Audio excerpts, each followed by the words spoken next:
चलो सिस्टम के अंदर सिंपल पेंडुलम पे बात करेंगे। तो थोड़ा सा आपको आइडिया दे दूं इसमें क्या चलेगा। आपको कुल मिला के थोड़े बहुत डायग्राम की प्रैक्टिस होनी चाहिए, फ्री बॉडी डायग्राम और सब कुछ। रीडिंग दे सकते हो तुम चाहो तो। Simple pendulum, simple pendulum. ऐसे पेंडुलम हमको दो तरह के पढ़ने होते हैं। अभी फ़िलहाल जो हम पढ़ रहे हैं वो सिंपल पेंडुलम है। ये है। इसमें क्या समझना है, फ्री बॉडी डायग्राम थोड़ा सा बेसिक हम पहले से भी जानते हैं इस डायग्राम को। तो कोई ऑब्जेक्ट अगर ऐसे लटका हो, यहाँ पे इस बॉल को बॉब बोलते हैं, इसका मास m होता है, तो नीचे जो mg लगेगा और ऊपर लगेगा इसका टेंशन। नीचे mg लगेगा और ऊपर लगेगा इसका टेंशन। अब मेरे पास एक एक करके तुम मुझे समझाते जाना कैसे कैसे चीज़ें होंगी। जैसे सबसे पहला सवाल इसके अंदर, जैसे मान लो मुझे रिस्टोरिंग फोर्स के बारे में समझना है। फॉर एग्जांपल रिस्टोरिंग फोर्स, जैसे क्या करो, यहाँ से थोड़ा इसको डिस्प्लेस करो। जब इसको डिस्प्लेस करोगे तो इसकी बाद की सिचुएशन कैसी बनेगी, तो ऐसी बनेगी। बाद की सिचुएशन इसकी ऐसी बन रही होगी जिसमें नीचे लग रहा होगा इसका mg और ये लाइन आ रही होगी ऐसी, और ये इसको अंदर की तरफ वापस इसके मीन पोजीशन की तरफ ये लेके आ रहा है। तो ये एंगल सपोज करो डिस्प्लेसमेंट, हमने हल्का सा यहाँ से इसको पुश किया है तो ये यहाँ भागेगा। जब ये थीटा जाएगा तो इस कंडीशन में ये भी अपने को थीटा दिखेगा, तो ये दिखेगा अपने को mg cos थीटा।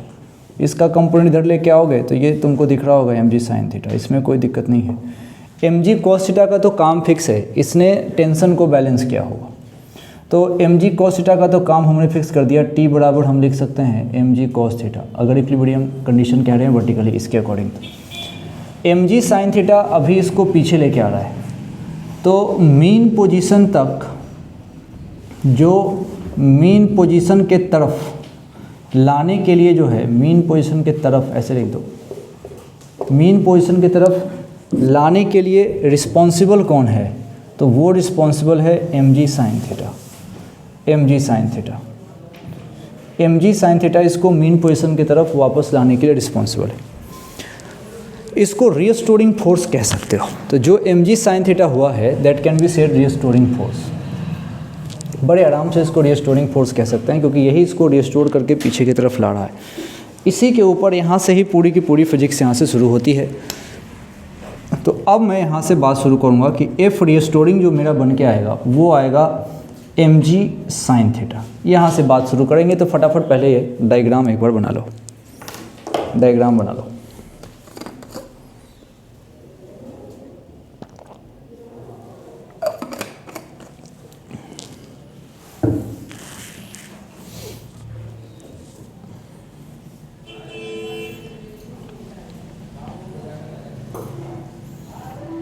बना दिया?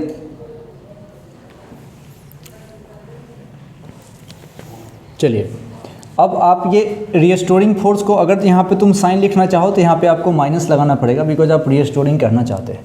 दूसरी बात, जब एसएचएम की बात होती है तो एंगल बहुत छोटा लिया जाता है। तो ये एंगल जो लिया जाता है ये लिया जाता है स्मॉल, इतना छोटा कि जो ये साइन थीटा है इसको आप लगभग थीटा कह दीजिए तब भी कोई प्रॉब्लम नहीं है।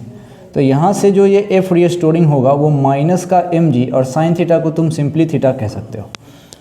अब सवाल है थीटा कैसे निकले। तो थीटा निकालने के लिए हम यहाँ सोच सकते हैं, कोई भी सिचुएशन ऐसा अगर करा जाए तो आपको अगर मान लो कंडीशन पहले ऐसी है और ये यहाँ पे गया, ये यहाँ से आर्क बन के आ रहा है, ये रहा थीटा।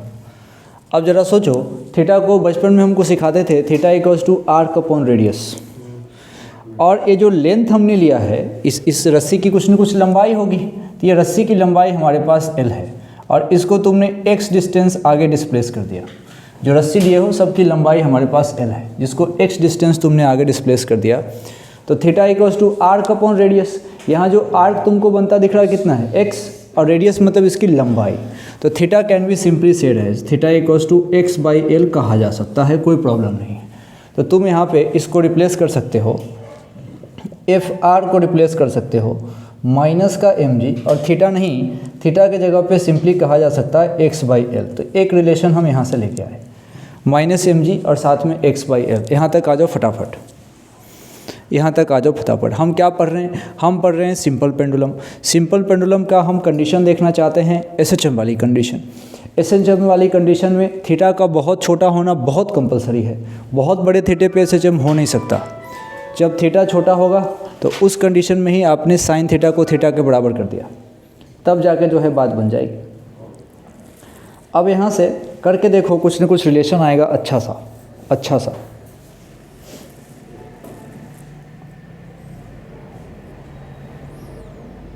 क्या अभी तक ये पता चला कि SHM होगा?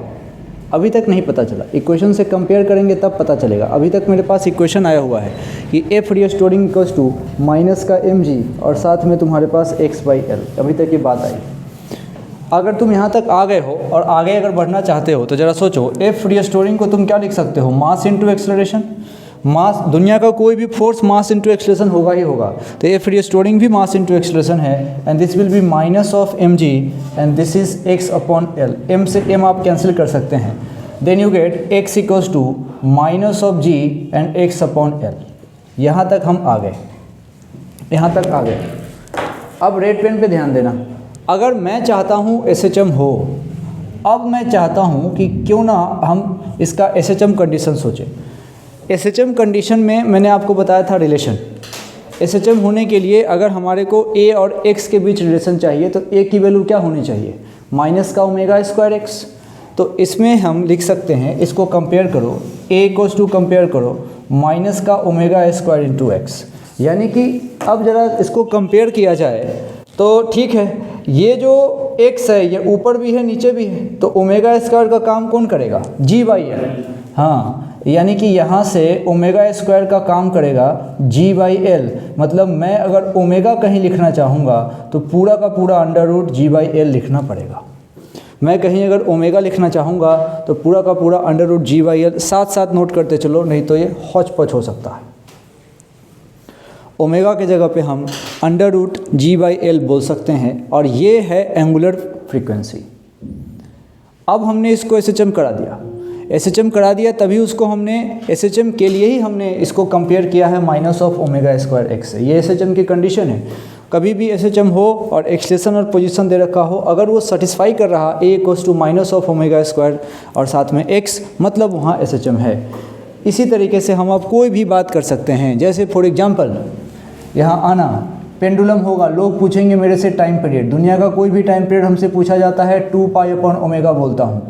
आज पेंडुलम के लिए 2π/ω नहीं, क्या बोलूँगा? Under root g/l। इसको बोलूँगा अंडर रूट g/l बोलूँगा। अब इसको जब तरीके से लिखोगे तो ये क्या बन जाएगा? 2π उल्टा हो जाएगा, अंडर रूट l/g।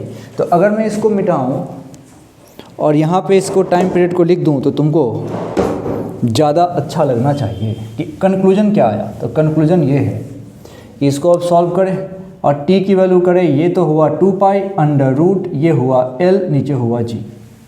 यहाँ पे एक स्पेशल बात है जो अपने को समझनी चाहिए। फिजिक्स में जब g आए किसी भी फार्मूला में, मतलब वो सही मायने में g नहीं है, वो g इफेक्टिव है। और l अगर आए तो l भी l इफेक्टिव है। इसकी फीलिंग थोड़ी देर के बाद आएगी। तो तुमसे कोई फार्मूला पूछता है पेंडुलम का, तुमको पता होता है t equals to 2π under root l/g, लेकिन आज से बोलने का तरीका बदलेंगे। अब बोलेंगे under root l effective upon g effective, under root l effective upon g effective. g जब आएगा अपने इफेक्टिव फॉर्म में आएगा। तो आपको ऐसे बोलना चाहिए। क्यों बोलना चाहिए? ये अभी जस्ट इसकी फीलिंग तुमको आ जाएगी। अभी जस्ट इसकी फीलिंग तुमको आ जाएगी। एक ट्रिपल ई में सवाल था, उसका आपको ध्यान रखना चाहिए। समझिए क्या बताता हूँ मैं। इसको मिटाता हूँ। तो सिंपल पेंडुलम का आपने बेसिक आइडिया देखा। कुल मिला के क्या किया हमने? सिंपल पेंडुलम के लिए हमने क्या किया? हमने एक रस्सी ली जिसकी लंबाई l है, उससे एक बॉब, एक मास को लटकाया था। उसको छोटा सा एंगल थीटा हमने डिस्प्लेस किया था। उसके बाद फोर्स के कर दिए कंपोनेंट। mg के दो कंपोनेंट हुए, एक हो गया mg sine, mg cos. mg cos ने तो टेंशन को बैलेंस किया, वापस लाने का काम, रिस्टोरिंग फोर्स देने का काम mg के साइन थीटा ने किया था। उसी रिस्टोरिंग फोर्स को पहले हमने ma किया और उसके बाद उसको कंपेयर कर दिया a इक्वल्स टू माइनस का ओमेगा स्क्वायर x से। वहाँ से हमको ओमेगा की वैल्यू मिल गई और उस ओमेगा का हेल्प से हमने टाइम पीरियड निकाल लिया। जब time period 2π under root l/g आया था, अब उसको बोलेंगे l effective upon g effective. इतनी ही बात अभी तक हुई है। अब इसी के ऊपर सवाल आते हैं कई तरीके से। एक तो लिफ्ट वाला सवाल आएगा, सोचो लिफ्ट में जी इफेक्टिव चेंज होगा, एल इफेक्टिव भी चेंज हो सकता है। जैसे एक सवाल आपको मैं बताता हूँ, ट्रिपल ई में था, जिसमें कहा था कि एक बच्चा बैठ के पहले झूला झूल रहा है। ये कंडीशन ऐसी है, एक ऐसा और कोई बच्चा है, अब बच्चे को ऐसे बिठा दो, बच्चे को उसके हाथ पैर के सहित ऐसे इसको बिठा दो, बच्चे के पास उसका कान भी है, बच्चा बैठ के झूला झूल रहा है। शायद समझ में आ रहा है तुमको। बच्चा बैठ के झूला एंजॉय कर रहा, झूला है तो थोड़ा इसको कुछ बेचारे को बैठने लायक स्थिति भी दे देते हैं। इस तरीके से बच्चा झूला झूल रहा है। अब कह रहा है अगले कंडीशन में बच्चा झूला तो झूल रहा है, लेकिन अचानक से बच्चा खड़ा हो गया। झूला बैठे बैठे झूल रहा था, अब कुछ टाइम के बाद ये बच्चा अचानक से खड़ा हो गया। वही झूला है, अब इतना बड़ा हाथ कैसे बनाऊंगा, तो इस बच्चे को थोड़ा सा ऐसे लेके आते हैं और मान लीजिए ये बच्चा इस तरीके से खड़ा हो गया, अचानक से हाथ फैला के खड़ा हो गया ऐसे। ठीक है, तो यहाँ पे बच्चा अपनी सिटिंग पोजीशन पे, और यहाँ पे बच्चा जो है वो खड़ा हो गया है ये स्टैंडिंग पोजीशन पे। बताओ चेंज किस चीज़ में हुआ होगा। अब मेरे से अगर टाइम पीरियड पूछा जाए, कि टाइम पीरियड पे क्या फ़र्क पड़ेगा, तो क्या टाइम पीरियड पे फ़र्क पड़ेगा क्या, सोच के देखो। पहले मैं बैठ के झूला झूल रहा हूँ, फिर मैं खड़ा होकर टाइम पे झूला झूलूँगा, कम होगा बढ़ेगा, कम होगा बढ़ेगा, क्या चेंज हो रहा है बताओ, क्या चेंज हो रहा है बताओ। एल इफेक्टिव चेंज हो रहा है। पहले बच्चा जो बड़ा था तो इसका सेंटर ऑफ मास लगभग यहाँ पे बैठा हुआ था, अब वो खड़ा हो गया तो सेंटर ऑफ मास उसका कहाँ जाएगा, ऊपर। समझ रहे हो क्या। तो बच्चा पहले बैठा हुआ था, अब बच्चा खड़ा हो गया, तो सेंटर ऑफ मास का फर्क पड़ा कि नहीं। तो पहले केस में सेंटर ऑफ मास थोड़ा नीचे होगा, अब बच्चा अगर खड़ा हो गया तो सेंटर ऑफ मास उसके थोड़ा ऊंचाई पे मानोगे, तो एल इफेक्टिव अब वहाँ पे आएगा। तो दो बातें यहाँ पे लिख लोगे। ये पहले तो डायग्राम बना लो, झट से डायग्राम बना लो।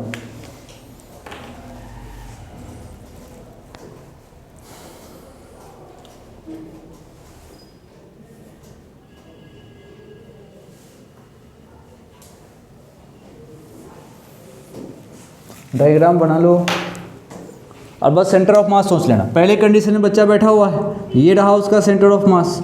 दूसरे कंडीशन में बच्चा खड़ा हुआ, थोड़ा ऊपर बना देते हैं सेंटर ऑफ मास, ये बना दिया सेंटर ऑफ मास। तो तुम देखो अब एल इफेक्टिव ये रहा, पहले एल इफेक्टिव थोड़ा नीचे तक था, एल इफेक्टिव थोड़ा नीचे तक था, तो क्या फ़र्क पड़ा यहाँ से। तुमने कहा कि एल इफेक्टिव की वैल्यू कम हो गई, और हम जानते हैं time period proportional to L effective होता है। इसका सीधा मतलब है कि टाइम पीरियड भी कम हो जाए। तो बच्चा अगर बैठे बैठे झूले और खड़ा हो गया तो टाइम पीरियड कम हो जाएगा। तो ये इसकी बात है। एक और सवाल कर सकते हैं इसके बाद, इसको मिटाओ। एल इफेक्टिव कम, टाइम पीरियड कम। अगला सिचुएशन देखो, अगला वो भी इसी के जैसा है लगभग।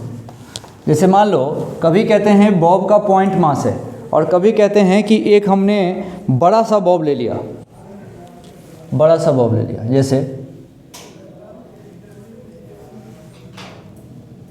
ये है तुम्हारे पास पॉइंट मास, और एक कंडीशन में मैंने ऐसा ले लिया।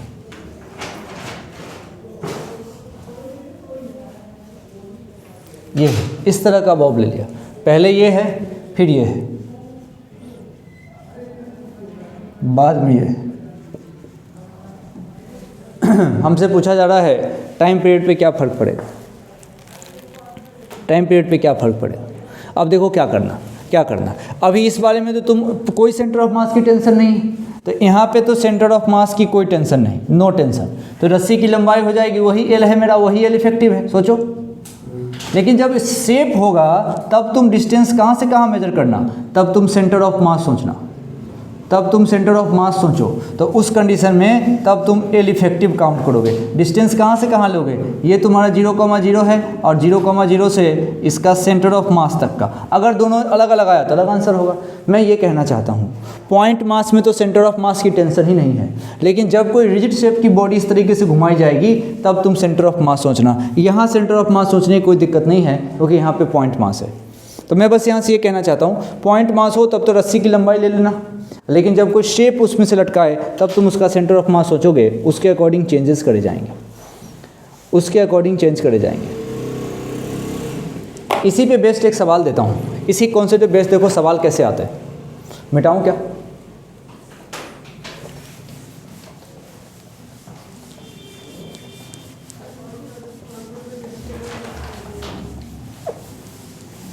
देखो इस पे बेस्ड सवाल कैसे आते हैं। इसने क्या कहा कि मेरे पास एक बर्तन है जिसमें पानी भरा हुआ है, एक मेरे पास स्फेरिकल एक बर्तन है जिसके अंदर पानी भरा हुआ है। तो क्या था, देखिए पहले कंडीशन ऐसी थी, एक मेरे पास इस तरह का गोला था, इस गोले के अंदर मान लो पानी भरा हुआ है, मैं लिख देता हूँ यहाँ पे पानी भरा है, ठीक है। अब किसी ने क्या किया कि इसके बॉटम में होल कर दिया, इसके बॉटम में एक होल किया गया छोटा सा। अब बॉटम में जो होल किया गया इसके कारण इसके टाइम पीरियड में क्या फ़र्क पड़ेगा ये पूछा है, ये भी जेईई का सवाल है। मतलब इसके बॉटम में होल करने से टाइम पे क्या इफ़ेक्ट पड़ा, जो इसका टाइम पीरियड होगा, पेंडुलम है, टाइम पीरियड पर क्या इफ़ेक्ट आया, ये पूछना चाहते हैं। बॉटम में अगर होल कर दूंगा तो टाइम पीरियड पे क्या इफेक्ट है। सोच, छोटा सा छेद कर दिया, सोच।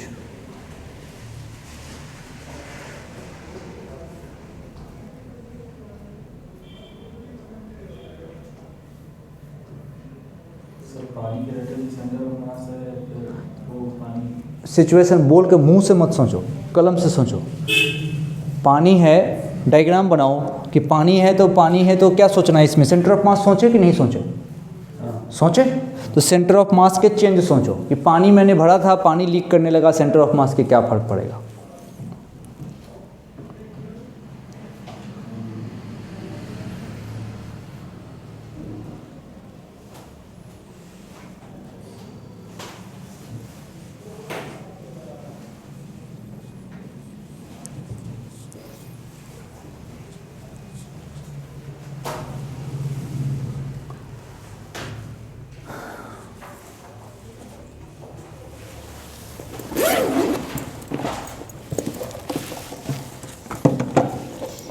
पहले सेंटर ऑफ मास सोचो, बाद का सेंटर ऑफ मास सोचो, बन जाएगा।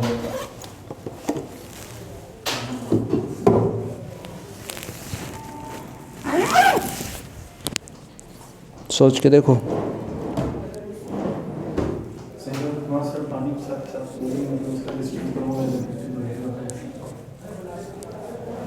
देखिए अगर इसकी कंडीशन को कंपेयर किया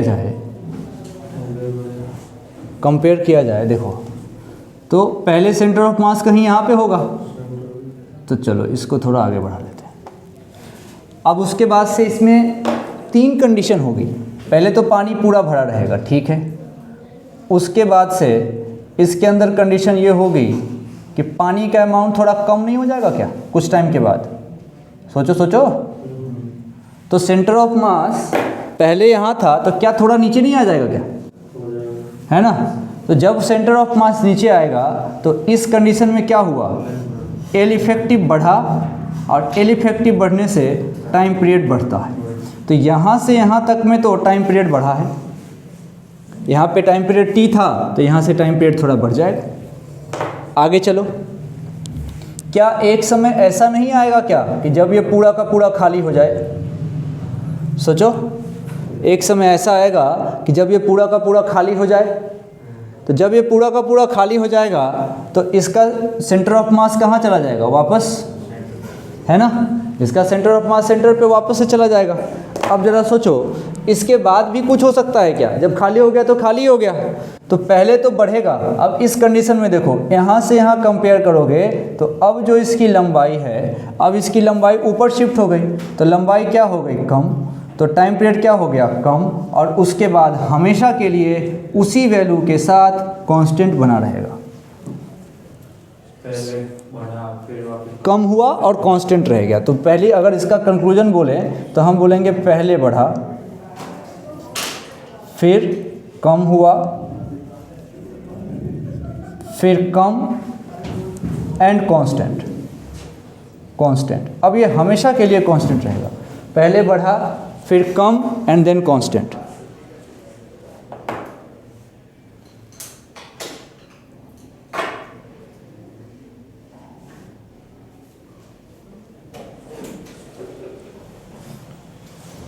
पहले बढ़ा फिर कम देन कांस्टेंट, ये चलती है बात।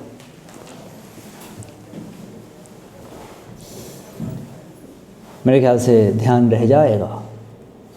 एक और देखो अच्छा सवाल, एक और अच्छा सवाल। मिटाऊं क्या इसको?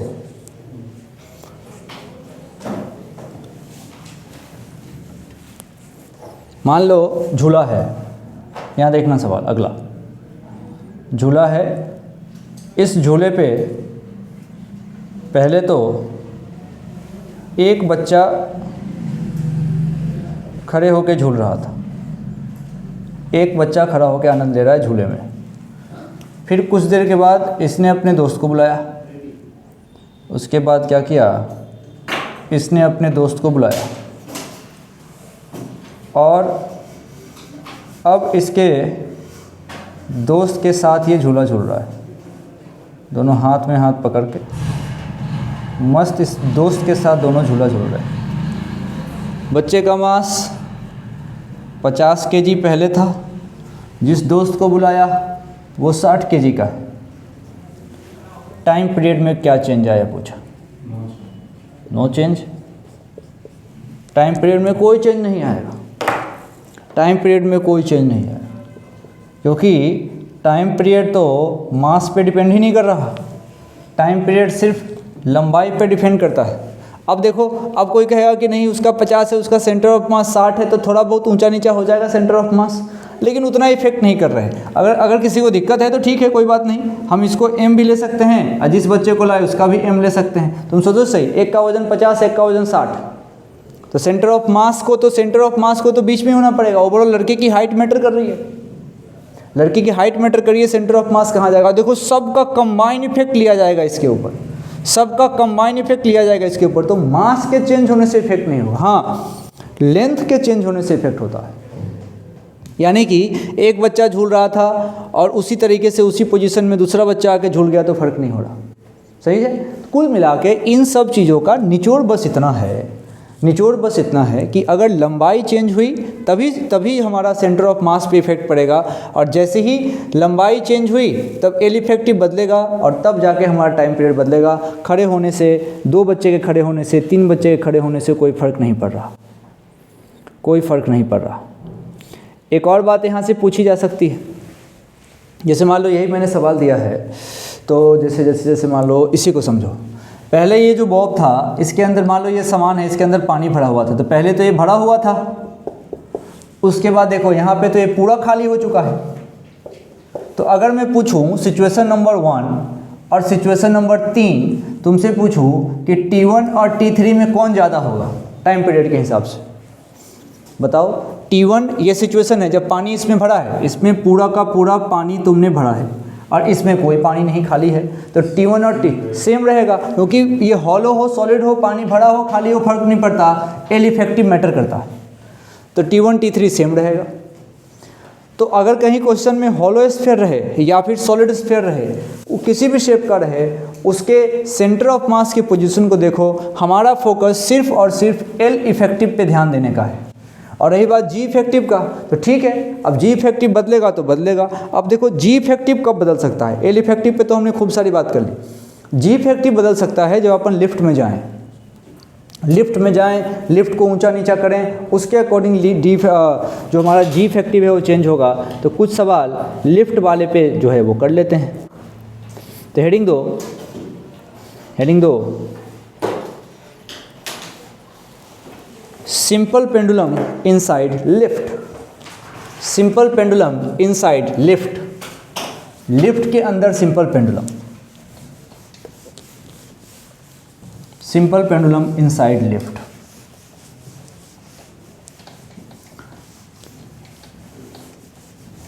जब तुम टाइम पीरियड का फॉर्मूला हमेशा 2π√L/g को L इफेक्टिव और G को G इफेक्टिव लिखना सीख लोगे और बोलना सीख लोगे तो गलती हो ही नहीं सकती।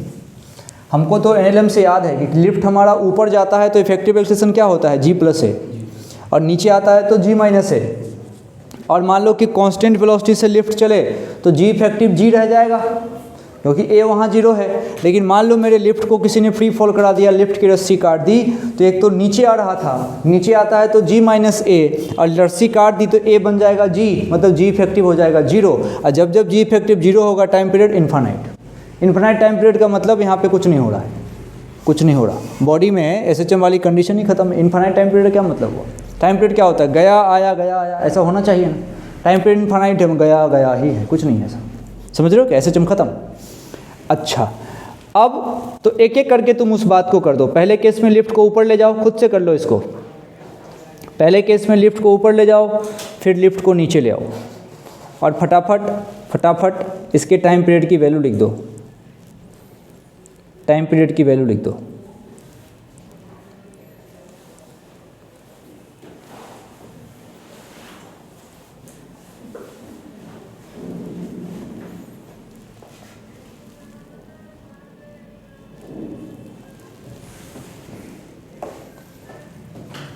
क्या मैं वो लिफ्ट वाला कंडीशन कराऊं? g प्लस से g माइनस ए वाला कराऊं? याद है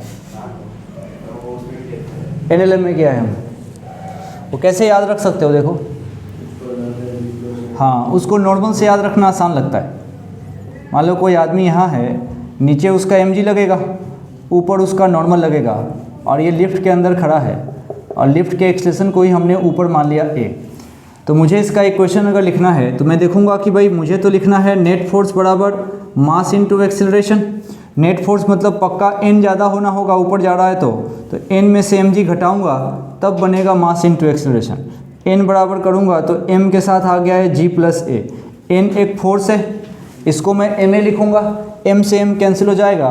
तो यहाँ से जब तुम a लिखोगे, या फिर जब तुम ऐसा कह दो इफेक्टिव एक्सेलरेशन या g इफेक्टिव क्या बन गया यहाँ पे? g प्लस ए। अच्छा, उसी तरीके से जब तुम इसी लिफ्ट को तुम नीचे लाओगे तो उस कंडीशन में ये